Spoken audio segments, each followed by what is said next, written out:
കൽപ്പാക്കത്തെ റിയാക്ടറുകൾ വെറുമൊരു വൈദ്യുതി നിലയമല്ല, മറിച്ച് ഇന്ത്യയുടെ റോഡുകളിൽ ഓടുന്ന വാഹനങ്ങളുടെയും രാജ്യമാകെ പ്രവർത്തിക്കുന്ന ഫാക്ടറികളുടെയും ജീവരക്തമായി മാറാൻ പോകുന്ന ഊർജ പ്രവാഹമാണ്.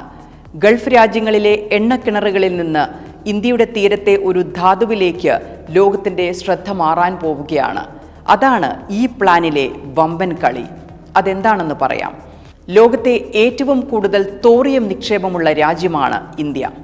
ഫാസ്റ്റ് ബ്രീഡർ റിയാക്ടർ വഴി തോറിയത്തെ യുറേനിയം 233 ആക്കി മാറ്റാം. യുറേനിയം 233 എന്താണെന്നറിയാമോ? ലോകമിനി ആശ്രയിക്കാനും വികസിപ്പിക്കാനും പോകുന്ന ഊർജത്തിൻ്റെ മഹാസ്രോതസ്. സാധാരണ ആണവോർജ പ്ലാന്റുകളിൽ ഇപ്പോൾ ഉപയോഗിക്കുന്ന യുറേനിയം 235-നേക്കാൾ ശക്തൻ, ദീർഘകാല ഊർജോൽപാദനത്തിൻ്റെ ആണിക്കല്ല്. കാരണം യുറേനിയം 233 ഊർജത്തിൻ്റെ മഹാപ്രവാഹത്തെ തുറന്നുവിടും. യുറേനിയം 233 അറിയപ്പെടുന്നത് തന്നെ സൂപ്പർ ഫ്യൂവൽ എന്നാണ്. മറ്റേത് ഊർജോൽപാദന മെക്കാനിസത്തെക്കാളും എത്രയോ അധികം ഊർജം യുറേനിയം 233 ഉണ്ടാക്കും. അതെ, നാളത്തേക്ക് ലോകം തേടുന്ന ഊർജത്തിൻ്റെ ഉറവിടമാണ് യുറേനിയം 233. ഈ യുറേനിയം 233 ഉൽപ്പാദിപ്പിക്കേണ്ടത് തോറിയത്തിൽ നിന്നാണ്. ഈ തോറിയത്തിൻ്റെ ലോകത്തെ ഏറ്റവും അധികം നിക്ഷേപം ഇന്ത്യയിലാണെന്ന് പറഞ്ഞല്ലോ. ഇന്ത്യയിൽ തോറിയം കനിഞ്ഞനുഗ്രഹിച്ച സ്ഥലം ഏതാണെന്നറിയുമോ? നമ്മുടെ കേരളം.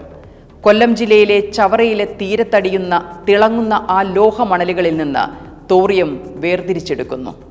വരും നൂറ്റാണ്ടുകളിൽ ലോകം ഊർജത്തിനായി നെട്ടോട്ടമോടുന്ന കൊതിക്കുന്ന അതേ തോറിയം അത് നമ്മുടെ തീരത്ത് അടിഞ്ഞിരിക്കുന്ന കരിമണലാണെന്ന് സാരം. ഇന്ന് ക്രൂഡ് ഓയിൽ ഗൾഫിനെ അനുഗ്രഹിച്ചിരിക്കുന്നത് പോലെ പ്രകൃതി ഇന്ത്യയെ അനുഗ്രഹിച്ചിരിക്കുകയാണ്. ഇപ്പോൾ നമ്മൾ നേടിയ ഫാസ്റ്റ് ബ്രീഡർ ടെക്നോളജി ഇല്ലെങ്കിൽ ഈ പറഞ്ഞ തോറിയം ഇത്ര ശക്തമായ ആണവോർജമാക്കി മാറ്റാൻ ബുദ്ധിമുട്ടായിരുന്നു.